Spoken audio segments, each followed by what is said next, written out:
আবাস যোজনার সব গৃহহীনদের বাড়ি চাই। নিত্য প্রয়োজনীয় জিনিসের দাম কমাতে হবে। টালবাহানা নয়, তিলোত্তমার বিচার চাই। কাজ, মজুরি, শিক্ষা চাই। সব দুর্নীতির কিনারা করে দোষীদের শাস্তি দিতে হবে ও থ্রেড কালচার বন্ধ করতে হবে।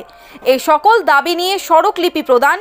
এদিন বীরভূমের রামপুরহাট থানার পাঁচমাথা মোড় থেকে একটি মিছিল করে রামপুরহাট শহর পরিক্রমা করে এসডিও অফিসের সামনে অবস্থান বিক্ষোভ দেখানো হয় যুক্ত কিসের মোর্চা, কেন্দ্রীয় ট্রেড ইউনিয়ন ও ফেডারেশনগুলির আহ্বানে।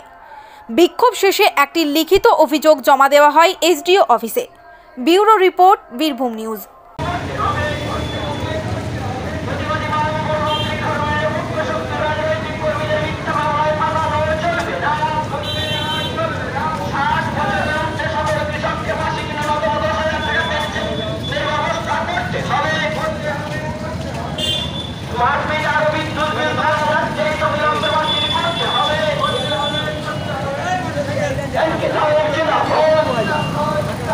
संयुक्त किसान मोर्चा जिंदाबाद, संयुक्त किसान मोर्चा जिंदाबाद,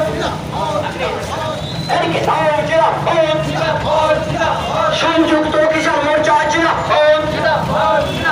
अविलंबे आवास योजनाর দুর্নীতি বন্ধ করতে হবে, স্বচ্ছ ও ত্রুটিমুক্ত তালিকা প্রকাশ করতে হবে।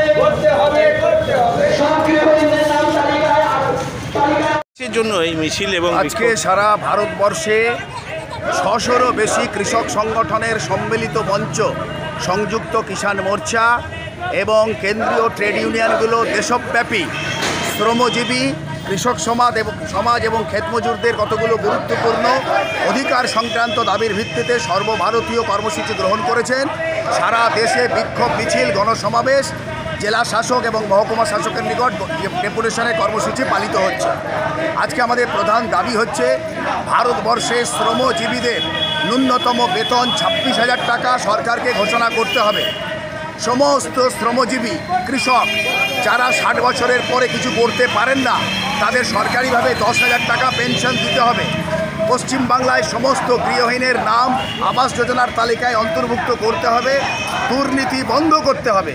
আমরা বলছি স্মার্ট মিটার এবং ২০২৩ বিদ্যুৎ বিল বাতিল করতে হবে। সমস্ত সরকারি লাভজনক কারখানাগুলো দেশের পুঁজিপতিদের কাছে বিক্রি করা হচ্ছে। অবিলম্বে এই নীতি থেকে সরকারকে সরে আসতে হবে। প্রতি বছর ভারতবর্ষের ধন কুবেরদের বর্তমান দিল্লির সরকার ১৮.৫ লক্ষ কোটি টাকা করে কর মকুব করছেন।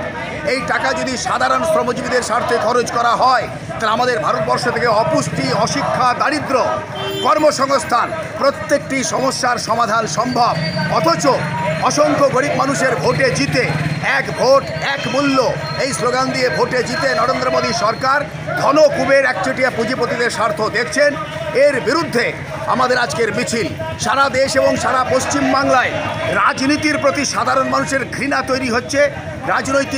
কিছু রাজনৈতিক নেতাদের সীমাহীন দুর্নীতি পশ্চিমবাংলায় যা সমস্ত সীমা অতিক্রম করেছে। আমাদের রাজ্যে শিক্ষা, স্বাস্থ্য, লটারি, শিক্ষক নিয়োগ সমস্ত ক্ষেত্রে দুর্নীতিতে শাসক দলের বড় বড় নেতারা হয় জেলে আছেন কিংবা জেলে যাওয়ার অপেক্ষায়। আমরা এই দুর্নীতির কিনারা দাবি করছি এবং সমস্ত দোষীদের গ্রেপ্তার এবং শাস্তি দাবি করছি। এই দাবিতে আজকে আমাদের সারা দেশের কর্মসূচি আমরা রামপুরহাটেও পালন করছি।